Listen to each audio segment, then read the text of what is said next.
Olá, meus amores, bom dia, tudo bem? Essa é a nossa aula de número 8.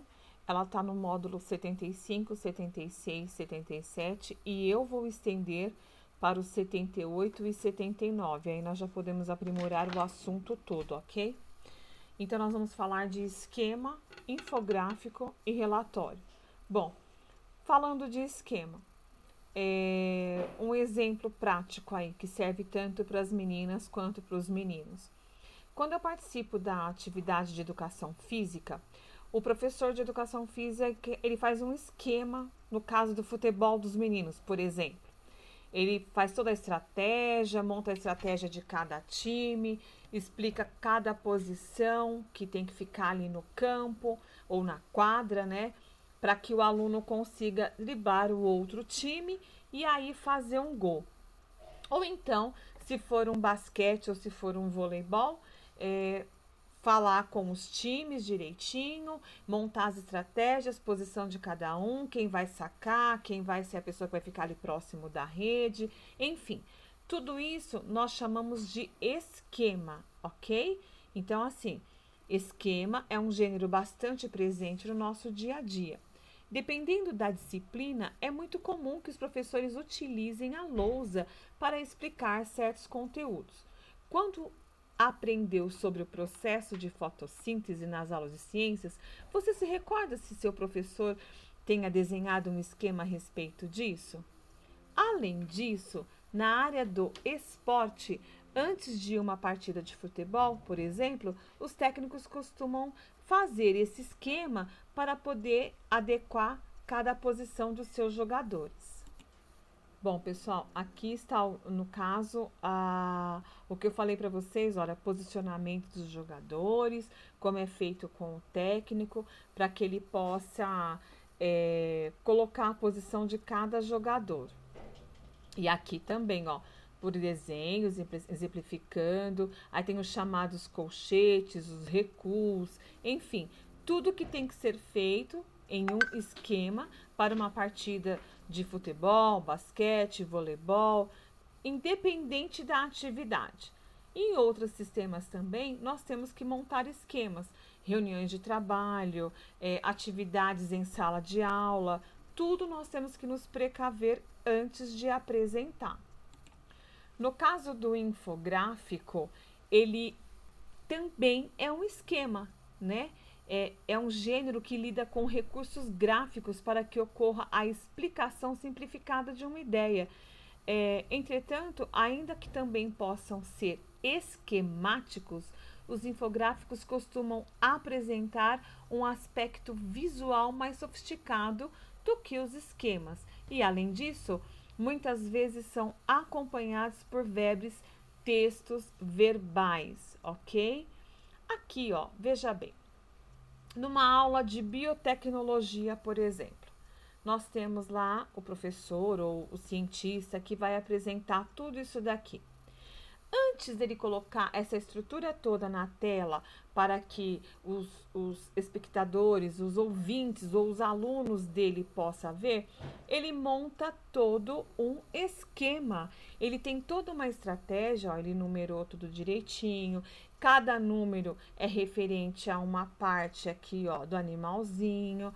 Ele explica detalhadamente o que é o que, para depois, quando ele abrir esse painel, as pessoas consigam visualizar de maneira clara e objetiva, fazendo ainda que fique menos dúvida possível, ok? Na área da saúde, por exemplo, nós temos o infográfico também, que ele é de uma extrema importância, especialmente quando se tem a necessidade de alertar a população. Nesse caso, o esquema está falando sobre o Zika vírus, né? Então, olha, veja bem, o apresentador foi a mesma estratégia que ele usou. Ele colocou aqui os sintomas, como é transmitido, no caso que ele colocou aqui, ó.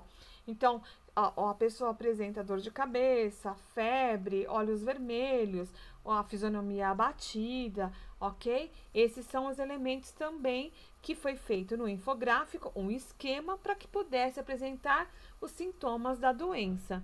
E aí, ele coloca aqui, ó, temos 3 elementos fundamentais para a produção do infográfico: o título, que contextualiza o assunto, o aspecto visual, né, que são as cores, por exemplo, usadas adequadamente para representar, e o texto verbal, que deve ser o mais resumido possível e ocupado também no infográfico por uma folha apenas de papel ou uma página apenas virtual.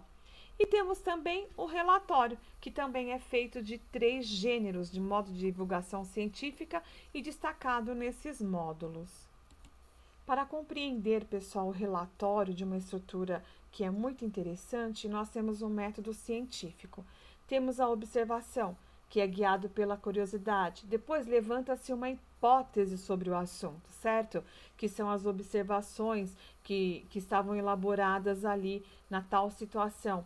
Depois tem a experiência, que é para confirmar a hipótese. Depois tem uma lei, com os resultados pelos experimentos, tudo tem que ser documentado. E por fim, a teoria.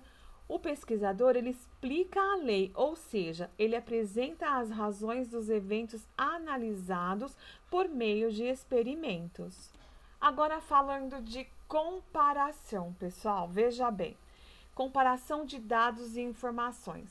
Comparar é uma ação que realizamos com bastante frequência e por vezes quase sem perceber. Veja bem aqui, ó.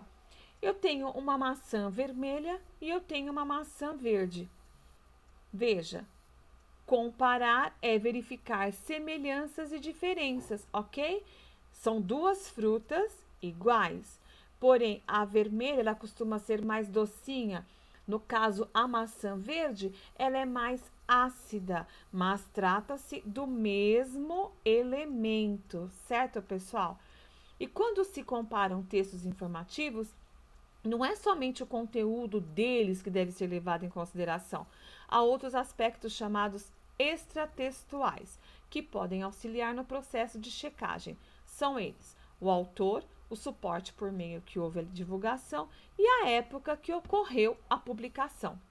Verificar quem é o autor de um texto é uma das maneiras de conferir a credibilidade dos dados e das informações contidas nele, especialmente quando há possibilidade de conhecer o histórico desse autor, ou seja, se ele é alguém que costuma apresentar conduta adequada e se refere à escrita e à publicação dos textos.